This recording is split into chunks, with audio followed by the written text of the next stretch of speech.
Bismillahirrahmanirrahim. Assalamualaikum warahmatullahi wabarakatuh. Kembali lagi di podcast Sersan Saresehan bersama Sandi. Kali ini kita hadirkan aktivis perempuan luar biasa. Pokoknya kita kenali dulu ya. Salam kenal. Salam kenalan. Iya, ini dia Teh Sabita Takia, aktivis perempuan, penggiat politik dan juga penggiat pergerakan perempuan. Oke, Teteh kumaha kabarna damang? Alhamdulillah sehat. Bung San. Alhamdulillah sehat teh. Pokoknya mah mantap. Ya, alhamdulillah. Terima kasih nih Kang udah dikasih kesempatan datang ke podcast. Apa tadi namanya? Sersan. Sersan, serius tapi santai. Ya bisa. Bisa. Tapi namanya itu Saresehan. Oh, Saresehan. Santai bersama Sandi. Bersama Sandi. Oke, Saresehan santai bersama Sandi. Oh. Jadi tenang aja. Tenang, santai, slow ya. Oke. Iya. Sebelumnya Teh, biar sahabat Sersan ini pada tahu, coba deh kenalkan profil Teh Sabita ini seperti apa? Seperti itu. Coba. Oke. Halo teman-teman semua, teman-teman sahabat Sersan dimanapun berada gitu, khususnya di daerah Kuningan. Perkenalkan, saya Sabita Takia, Pituin Kuningan, gitu. Tinggal di Sembawa, Kecamatan Jalaksana. Hari ini diundang sama Bung Sandi untuk podcast gitu ya. Tukar pikiran kali ya, lebih ke tukar pikiran. Betul. Gitu. Itu lumayan ya, lumayan. Nanti lebih dalamnya kita gali ya bersama profil Teh Sabita ini. Sebelumnya saya ingin tahu aktivitas sehari-harinya seperti apa sih Teh Sabita ini? Aktivitas hari ini, kebetulan karena background saya lulusan psikologi, hari ini saya juga sebenarnya banyak aktivitas di Kuningan. Oke. Tapi kalau kerjaan kebanyakan remote ya, karena anak Gen Z sekarang kan pengennya fleksibel, tapi gimana cara dapat uang gitu. Betul. Hari ini saya aktivitas banyak di rumah. Pertama kerja remote, home base-nya ada di Jepang. Terus yang kedua, karena saya basicnya psikologi juga, saya kerja di beberapa lembaga konseling sebagai konselor. Karena saya belum psikolog profesi ya, gitu ya. Terus yang ketiga, karena juga tertarik di dunia pendidikan, saya hari ini banyak berkutat di namanya Yayasan Islam Ar-Ruhama, ada di Caracas. Saya banyak bantu-bantu di sana. Gitu. Oke, luar biasa ya. Kesibukannya sangat padat ternyata meskipun di rumah. Di rumah, tapi memang lebih banyak di rumah. Lebih banyak di rumah. Nah, itu ngaturnya atau nge-manage waktunya itu kayak gimana sih? Kok tadi ada beberapa lembaga yang ditekuni, ditambah psikolog juga, banyak konseling dan lain sebagainya. Nah, itu ngaturnya tuh seperti apa kan? Dalam satu hari hanya 24 jam. Iya, betul. Sebenarnya kelihatan aja kayak banyak ya, tapi sebenarnya punya porsinya masing-masing. Oke. Kayak kalau Senin, saya biasanya ngosongin waktu. Karena Senin itu saya khususkan untuk kegiatan sosial. Karena kayak rapat-rapat di partai, atau misalnya rapat-rapat organisasi, itu biasanya di Senin.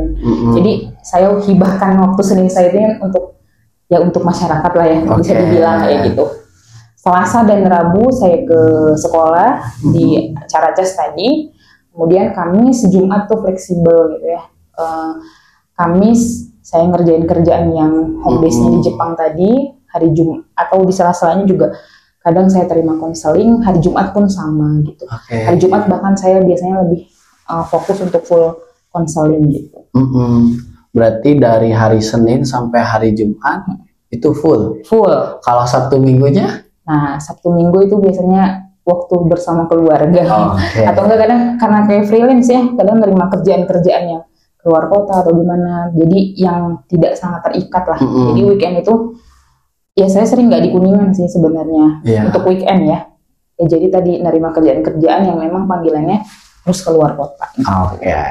Berarti sahabat Sersan sangat beruntung ya, di situasi yang luar biasa sibuknya bisa menyempatkan waktu di tempat ini. Terima kasih Teh Sabita ya. Iya, sama-sama. Saya penasaran dengan kegiatan yang padat.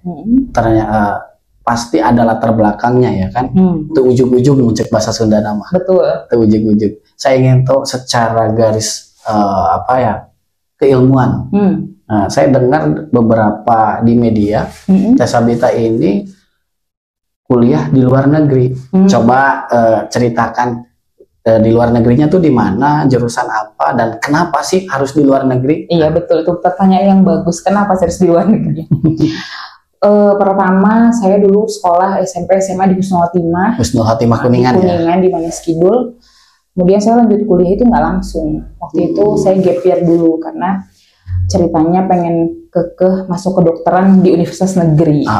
Terus saya bilang sama orang tua saya, ayah, saya mau kuliah, cuma mau di kedokteran dan negeri. Kalau nggak keterima, aku mau ke luar negeri. Itu pilihannya. Jadi itu yang sebenarnya itu yang latar belakangnya kita pas erek luar negeri.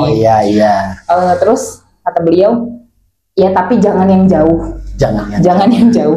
Akhirnya sebenarnya cuma 2 jam ya, Jakarta KL itu cuma 2 jam. Akhirnya saya, karena kebetulan juga sepupu-sepupu banyak di sana, akhirnya saya pilih Kuala Lumpur. Di Kuala Lumpur.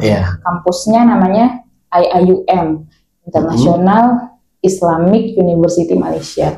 Jurusannya psikologi. Karena itu Islamic ya, jadi psikologinya juga Islamic base yang di Indonesia ini belum ada. Ada sih sekarang di UII, tapi UII juga nginduknya ke sana gitu. Jadi ada kerjasama kurikulum yang Islamic base-nya dari UI itu ngambil dari kampus saya gitu. Itu sih. Luar biasa juga ya ternyata. Dan kenapa sih psikolog menjadi pilihan? Kenapa psikolog? Pasti kan di kampus itu banyak ya jurusannya ya. Betul. Kenapa sih jatuh hatinya ke psikolog? Karena tadi saya kan suka sama manusia ya.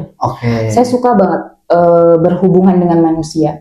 Nah, kan kalau jadi dokter kan bisa nolong secara langsung ya, sakit langsung disembuhin dan seterusnya. Nah, karena saya keterima tadi di kedokteran, saya cari bidang mana yang masih berhubungan dengan manusia, tapi bisa ngebantu juga gitu, dan yang karirnya bisa lebih fleksibel untuk perempuan, gitu. Karena ya disadari atau enggak, nanti akan punya tanggung jawab yang lebih dalam mendidik anak dan seterusnya. Dan saya milih psikolog jadi profesi saya. Oh iya. Berarti lebih kepada apa yang berhubungan langsung dengan manusia. Betul. Ya semoga apa ya, berhubungan dengan manusia ini bisa terus dipastabikul khairat. Kebaikannya itu terus gitu ya, ditularkan ke yang lain-lain juga ya. Dan pastinya kalau kuliah di luar negeri pasti banyak pengalaman kan. Secara kultur di Indonesia dengan Malaysia pasti ada perbedaan. Betul. Nah, coba dong ceritakan kultur di sana, kuliah di sana seperti apa gitu kan. Pasti ada perbedaan dong. Iya, pasti ada banyak banget perbedaannya sebenarnya ya. Jadi waktu kuliah itu kan saya di internasional school lah bisa dibilang ya. Jadi mahasiswa di sana sangat beragam. Dari negara-negara yang kayak, oh aku baru tahu ternyata di negara itu di dunia ini gitu. Kayak gini, terus kayak negara-negara pulau-pulau kecil yang di Afrika itu banyak banget mahasiswa dari sana.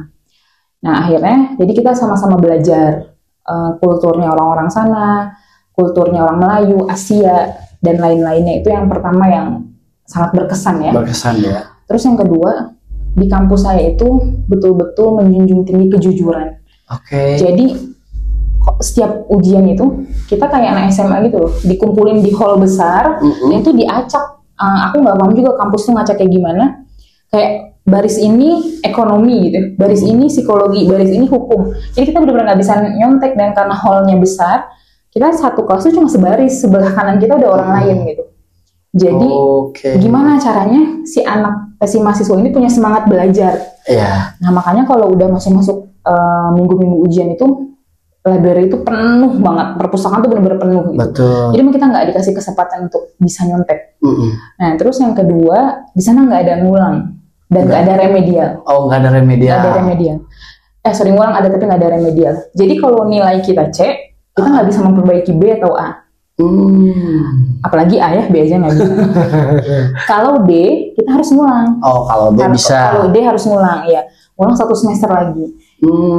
Gitu. Bukan apa ya, bahasanya bukan remedial kayak yang beberapa kali kasih soal atau ujian bisa langsung dapat nilai tambahan. Nggak bisa, itu nggak bisa. Ya? Jadi benar-benar ya kamu kayak YOLO gitu, you only live once tuh itu gitu. Kamu harus manfaatin waktu kamu sekarang gitu. Kalau kamu leha-leha antara ngulang atau nilai kamu jelek nanti gitu. Dan itu lumayan merubah perspektif saya dalam belajar.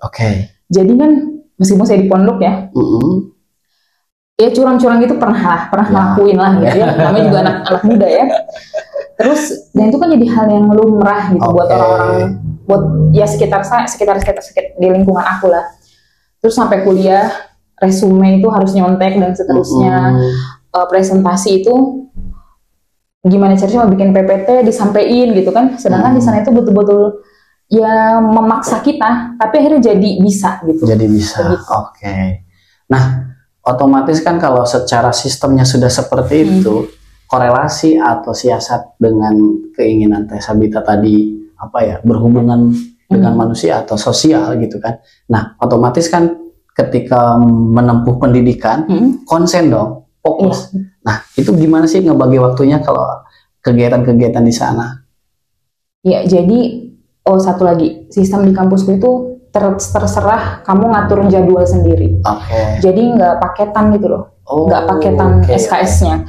Kita boleh ngambil maksimal minimal tuh 15 SKS, maksimal itu 18 kalau mau lebih dari itu dengan syarat IPK. 21 SKS harus IPK-nya minimal 3,5 ke atas. Nah, di situ kita pilih kelas sendiri, mau jadwal yang mana sendiri, mau dosen yang mana, terserah. Jadi kita memang sekelas itu nggak mesti semua satu angkatan. Gitu. Jadi ngacak ya? Ngacak. Jadi kita belum tentu, bahkan kita satu geng aja belum tentu sama jadwalnya gitu.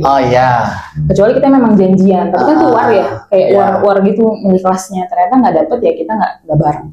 Nah dari situ akhirnya kan karena fleksibel ya, kita bisa ngosongin waktu yang mana nih. Nah saya juga kebetulan aktif di kegiatan sosial. Pertama di komunitas Melayunya, kedua memang di komunitas Indonesia yang ada di Malaysia. Jadi kan karena kita deket ya, dan TKW terbanyak itu kan di Malaysia. Betul. Nah itu akhirnya saya banyak berhubungan sama TKW di luar jam kuliah. Itu kayak advokasi mereka, bantu-bantu mereka ke KBRI, karena mereka tuh betul-betul ya kalau bukan mahasiswa atau ekspatriat ya, yang kerja di sana tuh namanya ekspatriat, nggak nolong, mereka benar-benar direndahkan banget gitu. Jadi ya memang kita yang harus bantu. Terus ternyata banyak juga TKW yang mau belajar ngaji di luar, kan di pabrik-pabrik kita di kilang-kilang, setelah mereka selesai kerja atau di jam liburnya mereka pengen belajar ngaji. Ya saya juga ngaji bareng orang-orang TKW itu. Terus juga sekarang namanya PMI ya, Pekerja Migran Indonesia, sama para PMI. Terus juga sharing-sharing, bikin seminar. Bahkan kita waktu itu kegiatan Hari Buruh Nasional itu kita selalu di KBRI. Jadi memang karena kecintaan itu kali ya, udah suka banget hubungan sama manusia. Meskipun di sana saya tetap in touch sama orang Indonesia gitu. Banyak komunitas-komunitas yang saya ikutin. Gitu. Momen apa sih ketika berhubungan dengan TKW atau pekerja migran Indonesia yang membuat Teh Sabita ini tambah, wah gua harus bantu nih TKW di sini? Momen apa sih itu? Apakah ada momen gitu? Banyak sih sebenarnya. Jadi kalau yang terakhir yang kemarin, saya udah di rumah tapi masih ada beberapa yang suka WA gitu.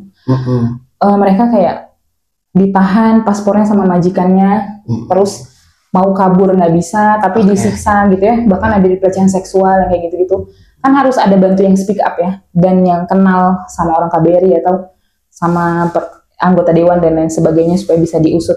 Dan itu mereka bingung kan harus kemana gitu. Sedangkan yang nyalurinnya aja nggak mau tanggung jawab, kadang seringnya begitu. Ini kejadian baru 1 tahun yang lalu. Setelah pemilu. Nah, tapi kalau yang ketika di KL dulu, karena saya udah berpolitik dari dulu ya, dan di Malaysia ini bukan nggak ada politik gitu ya. Justru di Malaysia meskipun luar negeri lumayan sengit gitu. Pas mau kampanye 2019 itu, kebetulan saya tim ses dari salah satu calon anggota DPR RI waktu itu. Saya nganter sampai ke bedeng-bedeng, sampai ke pelosok-pelosok. Ternyata perjuangan orang-orang PMI di Malaysia itu luar biasa gitu. Mereka harus kerja, nggak punya visa, jadi mereka pulang kerja itu lari ke hutan supaya nggak kena sidak ya, nggak kena sidak gitu. Mereka harus pulang atau nggak mereka kerja sampai malam supaya bisa pulangnya pas sepi gitu. Tapi berangkat lagi pagi. Jadi waktu istirahatnya sebentar. Nah sebentar. Bahkan mereka kadang suka rela tidur di tempat kerja gitu supaya nggak ini. Tapi itu memang kerjanya hampir rata tetap kuli bangunan sih. Kuli bangunan. Kalau yang OB-OB gitu kan mereka biasanya legal. Kalau office boy di mall-mall. Jadi kalau ke KLCC kebanyakan itu yang office boy-nya, yang cleaner-nya itu orang-orang Bawean yang Jawa Timur. Nah, siap. Berarti tetap ya ada yang memperjuangkan. Betul. Dari segi pemerintah ataupun masyarakat Indonesia yang sedang belajar di sana. Iya. Tadi sedikit disinggung terkait politik, bahkan jadi tim ses di sana juga. Iya. Nah, saya sedang baca baca di media sosial di daerah di Kuningan pada tahun 2024 berarti ya. 2024 saya lihat ada beberapa caleg DPR RI masih muda dan ternyata itu Teh Saudia. Apa sih yang menjadi latar belakang kok berani gitu Teh? Saya dengar di situ ada umur 26 tahun berani mencalonkan DPR RI lagi, bukan daerah. Nah, ini kan bukan konyol, bukan apa, pasti kan punya dasar yang kuat. Nah, coba ceritakan apa sih dasar itu? Iya. Jadi itu sebenarnya dibilang main-main, gak main-main juga sih ya. Tapi pertama, saya ini di PKS bukan orang baru gitu ya. Saya sudah gabung berpartai itu sejak 2017. 2017, berarti kurang lebih udah 7 tahun ya? 7 tahun. Jalan 8 tahun. Menjadi 8 tahun. Terus kemarin itu ada tawaran, mungkin karena sepak terjang juga ya. Ada tawaran, mau nggak maju gitu. Maju jadi caleg DPR RI di Dapil Jabar 10. Kuningan, Ciamis, Banjar, Pangandaran. Kemudian ya saya sebagai kader partai kan. Diperintahkan ya saya ikutin aja gitu. Ya kalau ada kesempatan itu ya saya maksimalkan aja kemarin. Gimana caranya bisa dapat suara, gimana caranya anak muda yang mungkin minim dana gitu. Anak muda minim dana, belum punya nama. Tapi harus bisa maksimal nyari suaranya. Ya meskipun kemarin juga nggak gede-gede banget. Cuman banyak yang bilang bagus lah untuk sebuah awal mula gitu. Gitu. Luar biasa juga ya, menantang ya. Lumayan gitu, pas tahu, apalagi pas di perjalanan ya, wah ada Bapak Rohmat Ardia gitu, wah ada Bapak Sohibul Iman itu ya udah konglomerat Kuningan gitu, konglomerat mana-mana. Tapi kita pede aja lah anak muda gitu. Pituin Kuningan banyak juga ya. Dan apa sih yang dijual dalam artian gagasannya? Sebagai kan harus biasanya kalau anak muda itu memang secara pengalaman itu biasanya terbatas atau kecil ya karena kan masih muda. Tetapi kalau secara gagasan, ide dan lain sebagainya saya yakin sih kuat. Nah, apa sih yang menjadi gagasan dalam mencaleg kemarin? Ya kemarin itu sebenarnya saya pengen fokus di pemberdayaan pemuda, perempuan dan perlindungan anak. Ternyata kan masih banyak ya kondisi di Kuningan ini yang mana pada putus sekolah, ya kan? Kemarin kalau nggak salah rata-ratanya 7,8 ya, apa 8, sekian lah. 7 ya. Jadi kelas hampir rata tuh SD, lulus SD aja kan, SMP berhenti. Terus dari situ juga banyak akhirnya yang perempuan-perempuan itu masih muda udah dinikahin kan, terus kerja. Gitu. Dan itu kan sebenarnya itu awal mulai dari situ. Lingkaran setan yang kalau kita bilang dari kemiskinan, nggak bisa bayar sekolah, terus mereka milih udah kerja aja, terus kerja ngapain ya nikah kan gitu, sambil kerja sambil nikah biar nggak tahu sih apa alasannya gitu. Tapi akhirnya itu yang bikin saya gimana ya caranya ya dari saya bergabung ke pemerintah bisa mengadvokasi dan bisa memberantas sedikit demi sedikit kaum yang kayak gini gitu.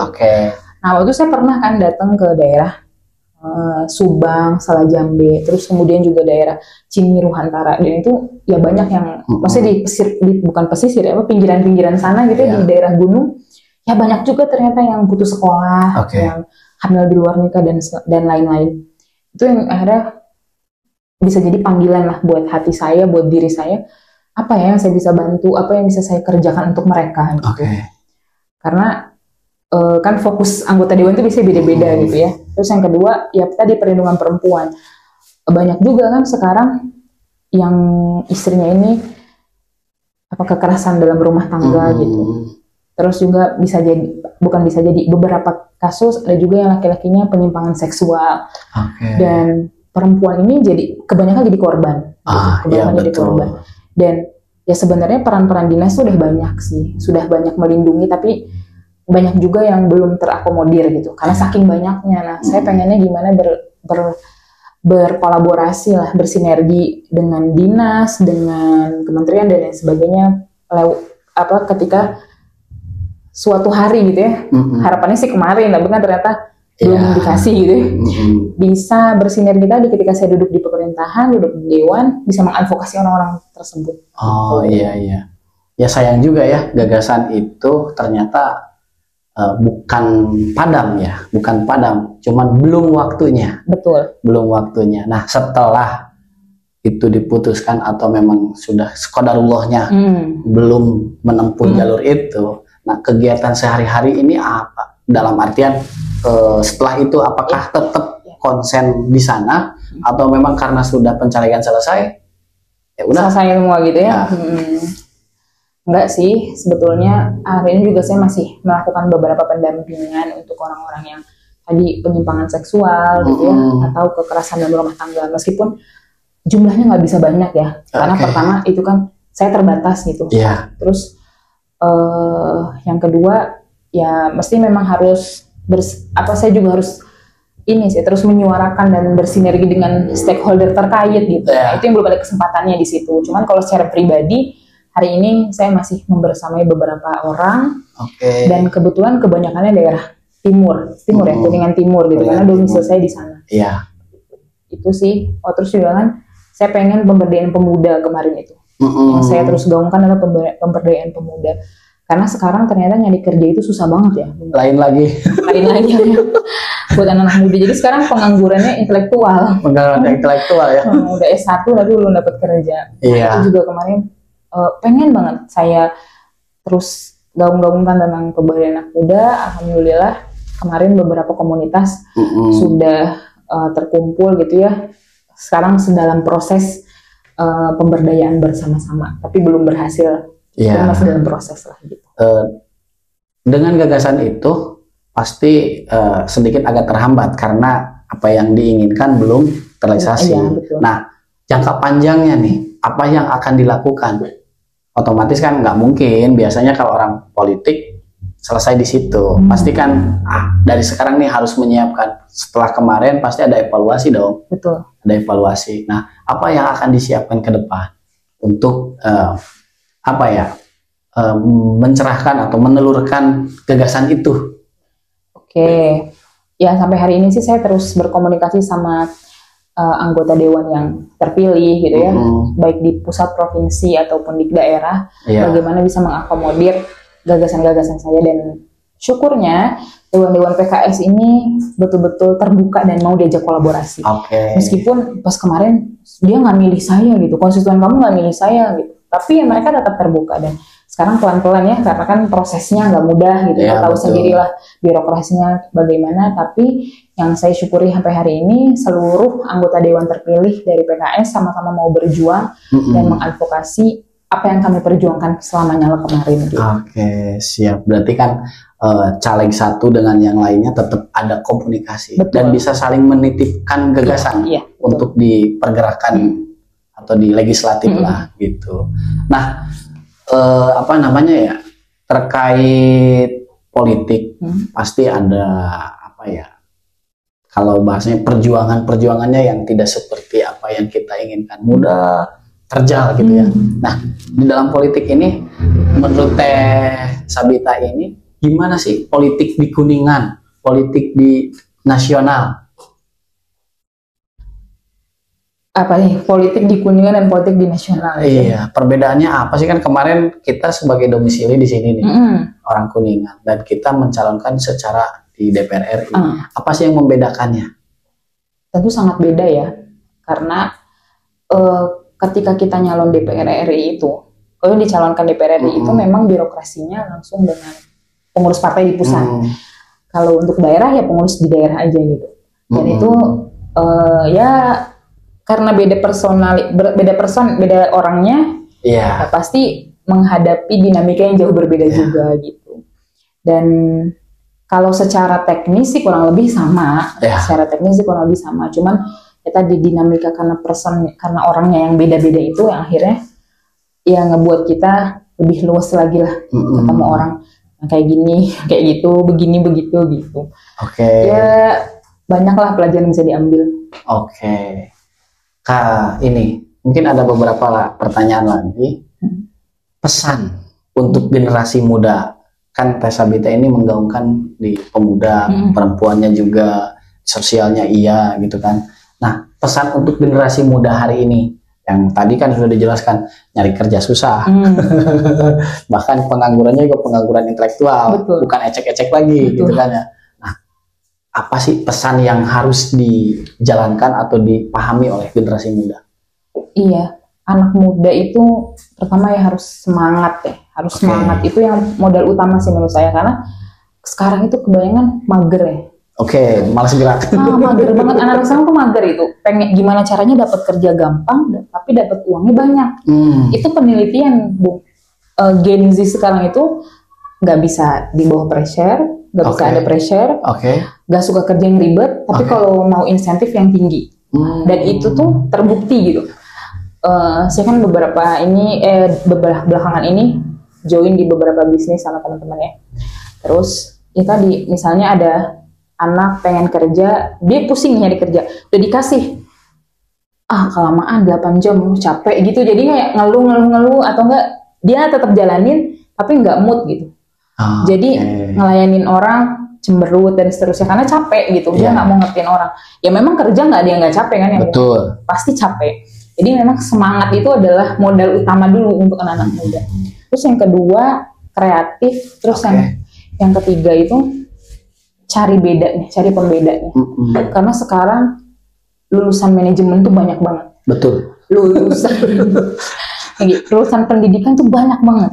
Lulusan psikolog juga banyak. Tapi kita harus cari pembeda, apa sih yang ngebikin kita dilirik orang dan apa yang ngebikin kita ini unik gitu. Ya beda kalau misalnya mau tes CPNS ya, misalnya kalau CPNS mah ya pinter aja gitu ya. Tapi nggak tahu juga sih. tapi modal utamanya harus pinter kan, kalau biasanya karena ujian gitu, karena ujian ya.